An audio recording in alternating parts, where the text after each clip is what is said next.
Pada suatu hari kita mendapat kabar bahwa Vietnam punya strategi baru untuk meningkatkan ekonomi nasional Vietnam, di mana kita sebagai pengusaha ditawari mega opportunity di Vietnam. Vietnam ini bangsa dan negara yang unik. Sejarah mereka adalah mereka merdeka karena berperang dengan Perancis, lalu berperang melawan Jepang, lalu berperang melawan Tiongkok. Ketiganya dimenangkan oleh Vietnam walaupun compang-camping. Dan terakhir, Amerika yang ketakutan komunis melebarkan sayapnya ke Asia Tenggara lebih baik berpihak ambil posisi melawan Vietnam Utara yang komunis. Ternyata Amerika pun dibuat keok sama Vietnam. 4 negara besar dalam kurun waktu 50 tahun hingga akhir tahun 70-an, Vietnam adalah negara pemenang perang. Bahkan di dalam negeri, konflik internal berperang di Vietnam tersebut baru selesai di tahun 1989. Vietnam selama 50 tahun main digorong-gorong dan diakui militernya sangat canggih di dunia. Mereka lah jagonya perang gerilya di zaman modern dan mereka membuktikan dengan mengalahkan 4 negara besar, Perancis, Jepang, Tiongkok, dan Amerika di ranah Vietnam. Jadi tidak ada bangsa dan negara secanggih Vietnam dalam mempertahankan negaranya. Sejak tahun 90-an Vietnam membuka diri walau masih gamang. Jenderal-jenderal perang mereka sekarang pejabat penting di negara tersebut. Namun kebiasaan dalam militer sebenarnya mereka pengen dapat uangnya cepat. Bukan pebisnis beneran sebenarnya mereka itu. Korupsi, kolusi, nepotisme kuat sekali di pejabat teras, di pejabat atas. Kalau di pejabat bawahan disikat kalau ada yang melakukan KKN ini. Jadi kita bermain dalam tanda petik harus dengan pejabat teras militer senior di Vietnam. Itu syaratnya untuk masuk dan sukses di Vietnam. Jadi ketika ada undangan di mana kita memang mengincar lama, termasuk ketika pejabat tadi belum menjabat, kita sudah idekan dan strategikan kepada dia untuk kita ambil dan kelola tambang bauksit, bahan alumina dan aluminium. Ini memang maunya kita, namun lebih elegan kesannya Vietnam yang nawari, Vietnam yang butuh. Kita tidak sia-siakan peluang ini yang mengundang pejabat teras militer tertinggi lagi. Lalu sebagai seorang patriotik nasionalis NKRI dapat peluang begini, ya kita sikat dengan syarat modal kita balik cepet, teknologinya harus pakai teknologi Indonesia dan SDM-nya harus orang Indonesia, terutama di jabatan yang strategis. Jadi kita aturlah, kita beri syarat kepada pemimpin senior Vietnam tersebut. Apa yang kita atur pertama adalah tax holiday. Kita harus dapat tax holiday. Tanpa tax holiday bisa-bisa 15 tahun baru balik modal, sementara jabatan senior tadi belum tentu lama, ada batasnya. Jadi dengan adanya tax holiday bisa 5 tahun balik modal. Apalagi barangnya kita markup 3 tahun operasi sudah harus balik. Jadi kapanpun hengkang sudah balik modal, sudah ambil puluhan triliun dana dari mereka, sudah untung puluhan triliun kita. Lalu ada lagi syarat-syarat yang harus Vietnam setujui sebelum puluhan triliun kita dalam tanda petik akan kita gelontorkan. Karena kita akan membangun di daerah yang belum ada infrastrukturnya dengan syarat harus dekat laut agar gampang kita ke perairan internasionalnya. Namun pelabuhan harus kita bangun, jalanan harus kita bangun, wilayah perawan di Vietnam yang akan kita bangun. Perusahaan kita akan membangun infrastruktur sendiri mulai dari dermaga, jalan, tanur-tanur peleburan, power plant, area penimbunan bahan baku, dan barang hasil produksi. Juga instalasi pengelolaan air bersih serta ekstraksi oksigen dari air laut.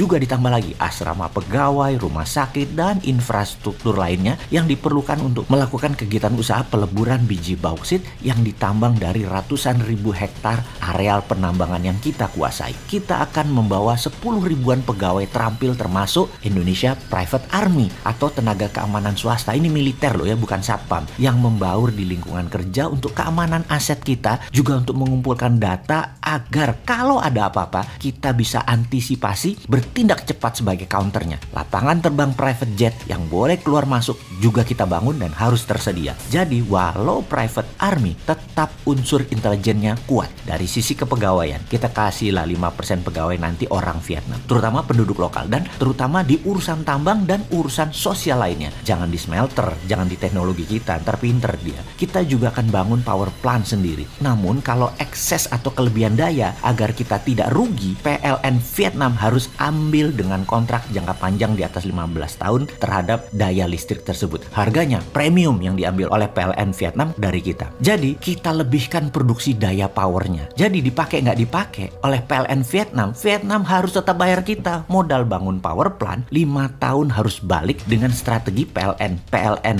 Vietnam membeli dari kita. Jadi kita pakai biaya listriknya untuk pabrik kita seakan-akan zero atau nggak bayar. Lalu ada syarat lain yang harus Vietnam setujui. 1. Corporate income tax. Ini harus sangat kecil atau nihil. Malahan kalau bisa kita bikin lebih bayar. Kenapa? Karena perusahaan kita harus mendapatkan fasilitas kemudahan penanaman modal termasuk investment allowance dan pembebasan pajak-pajak import. Sementara itu, credit withholding taxes justru harus refundable. Kita paksa refundable, harus dibalikin tuh dana. Nomor 2, payroll tax. Ini juga untuk pembayaran juga harus nggak bayar. Karena warga Indonesia yang bekerja di perusahaan digaji dalam bentuk biaya hidup dan akomodasi yang disediakan oleh perusahaan kita, plus sedikit uang saku. Sedangkan hak gaji yang lebih besar dibayarkan di Indonesia atau di keluarganya di Indonesia. Jadi di Vietnam nanti kecil aja. Karena itu payrollnya jadi kecil atau nol. Kebayang? Supaya Vietnam nggak bisa majak gaji karyawan. Itu strategi kita. Nomor 3, VAT atau Value Added Tax.